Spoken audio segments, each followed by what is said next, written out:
नमस्कार। आज बात करेंगे उस एक वैज्ञानिक की जिनकी बदौलत हमारी आज की वायरलेस दुनिया मुमकिन हो पाई है। जी हाँ, हम बात कर रहे हैं हेनरिक हर्ट्ज की। कभी सोचा है कि जब हम फोन पर बात करते हैं या वाईफाई से कुछ डाउनलोड करते हैं तो ये सब होता कैसे है? मतलब बिना किसी तार के ये जानकारी हवा में एक जगह से दूसरी जगह पहुंच कैसे जाती है? जवाब बहुत ही आसान है, पर उतना ही हैरान करने वाला भी। ये सब होता है अदृश्य तरंगों से। ये ऊर्जा की ऐसी लहरें हैं जो हर वक्त हमारे चारों तरफ मौजूद हैं। और सच तो ये है कि हमारी पूरी मॉडर्न दुनिया इन्हीं पर टिकी हुई है। तो चलिए इन्हीं अदृश्य तरंगों की दुनिया में थोड़ा और गहरा उतरते हैं। और इस कहानी के हीरो हैं हेनरिक हर्ट्ज। वो पहले इंसान जिन्होंने ये साबित किया कि ये तरंगे सिर्फ किताबों में लिखी एक थ्योरी नहीं, बल्कि एक जीती जागती हकीकत हैं। तो आखिर कौन थे हेनरिक हर्ट्ज और कैसे एक होनहार बच्चा बड़ा होकर वो फिजिसिस्ट बना जिसने विज्ञान की दुनिया को देखने का नजरिया ही बदल दिया? आइए जानते हैं। हर्ट्ज का जन्म 1857 में जर्मनी के हैम्बर्ग में हुआ था। और कमाल की बात यह है कि वो सिर्फ पढ़ाई में ही तेज नहीं थे। एक तरफ जहां वो विज्ञान में दिलचस्पी रखते थे, वहीं दूसरी तरफ उन्हें अरबी और संस्कृत जैसी भाषाएं भी आती थीं। और उन्हें बढ़ईगिरी का भी शौक था। पहले तो उन्होंने इंजीनियरिंग की पढ़ाई शुरू की, पर उनका असली जुनून फिजिक्स था। और बर्लिन यूनिवर्सिटी में उनकी मुलाकात हुई महान फिजिस्ट हर्मन वॉन हेल्महोल्ट्ज से, जो उनके गुरु बने। और बस यहीं से सब कुछ बदलने वाला था। और कहानी का सबसे दिलचस्प मोड़ यहीं आता है।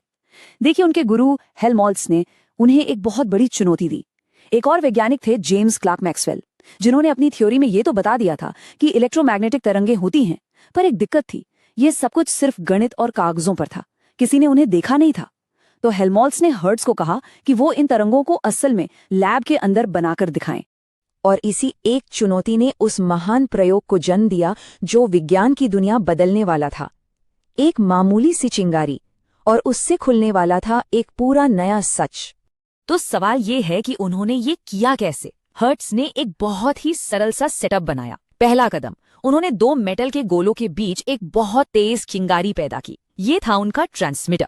दूसरा कदम, इस चिंगारी से एक अनदेखी ऊर्जा की लहर निकली और पूरे कमरे में फैल गई। और फिर आया वो जादुई लम्हा। तीसरा कदम, कमरे में कुछ दूर रखे एक तार के लूप में, जहां कोई भी तार नहीं जुड़ा था, अचानक एक छोटी सी चिंगारी चमक उठी। ये कमाल का पल था। ऊर्जा सच में हवा में एक जगह से दूसरी जगह जा रही थी। ये पहला पक्का सबूत था कि इलेक्ट्रोमैग्नेटिक ऊर्जा बिना किसी तार के ट्रैवल कर सकती है। इन्हीं तरंगों को पहले हर्ट्जियन वेव्स कहा गया, और आज हम इन्हें रेडियो वेव्स के नाम से जानते हैं। लेकिन हर्ट्ज का काम यहाँ खत्म नहीं हुआ। उन्होंने इन तरंगों की और जांच पड़ताल की। उन्होंने पता लगाया कि ये तरंगे प्रकाश की गति से चलती हैं। फिर उन्होंने दिखाया कि ये प्रकाश की तरह ही किसी चीज से टकराकर वापस लौट सकती हैं, यानी रिफ्लेक्ट हो सकती हैं। और तो और ये प्रकाश की तरह ही मुड़ भी सकती हैं, यानी रिफ्रैक्ट हो सकती हैं। इन सब बातों का सिर्फ एक ही मतलब था, एक जबरदस्त नतीजा, कि प्रकाश यानी लाइट खुद एक तरह की इलेक्ट्रोमैग्नेटिक तरंग है। और जानते हैं, कभी कभी विज्ञान में बड़ी खोजें संयोग से हो जाती हैं। अपने प्रयोगों के दौरान हर्ट्ज ने एक और अजीब चीज नोटिस की। जब उनके उपकरण पर अल्ट्रावायलेट लाइट पड़ती तो चिंगारी ज्यादा आसानी से पैदा होती थी। वो खुद भी नहीं समझ पाए कि ऐसा क्यों हो रहा है। लेकिन उनकी इसी एक छोटी सी खोज ने आगे चलकर एल्बर्ट आइंस्टीन के लिए नोबेल पुरस्कार का रास्ता खोल दिया। तो आखिर हेनरिक हर्ट्ज अपने पीछे क्या विरासत छोड़ गए? उनका जीवन भले ही छोटा रहा, पर विज्ञान पर उनका असर इतना गहरा है जो हमेशा रहेगा। और ये इस कहानी का सबसे दुखद पहलू है। हेनरिक हर्ट्ज का जीवन बहुत लंबा नहीं चला। जब उनका निधन हुआ तो वो सिर्फ 36 साल के थे। लेकिन इतनी कम उम्र में भी उनका काम इतना बड़ा था कि दुनिया ने उन्हें पूरा सम्मान दिया। आज हम फ्रीक्वेंसी को जिस यूनिट में नापते हैं, उसे उनके सम्मान में हर्ट्ज कहा जाता है। उन्हें प्रतिष्ठित रूमफोर्ड मेडल से भी सम्मानित किया गया। और सबसे बड़ी बात, उनका रिसर्च ही आज के रेडियो, टीवी, रडार और हाँ, हमारे वाईफाई का आधार है। लेकिन जानते हैं सबसे हैरान करने वाली बात क्या थी? वो थी अपनी ही खोज के बारे में हर्ट्ज की सोच।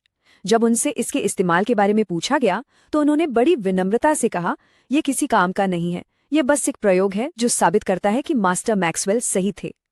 वो इसके प्रैक्टिकल इस्तेमाल के बारे में सोच भी नहीं रहे थे। और यही बात इस कहानी को शानदार बनाती है। जिन तरंगों को उन्होंने बेकार समझा था, आज वही तरंगे हमारे फोन कॉल्स, हमारा इंटरनेट डेटा और हमारा मनोरंजन पूरी दुनिया में एक कोने से दूसरे कोने तक पहुंचाती हैं। उनकी वो बेकार सी खोज आज पूरी दुनिया को जोड़े हुए है।